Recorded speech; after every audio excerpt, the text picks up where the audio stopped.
Alright, as I said before, you want to cut your fingers like this on the packaging like I did. Maybe you're a fan of that kind of thing. I'm really not a masochist.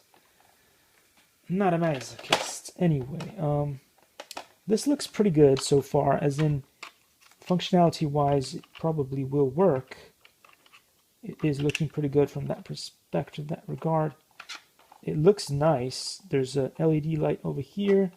This looks like it's going to go up and down, and the turret is going to turn, I guess. It's supposed to be able to shoot stuff out of the front. I don't know if that's true or not, but there's a little thing that comes here with it, a little soldier.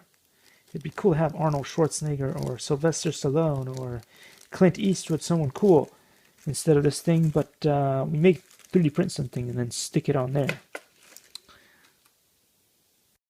Likey.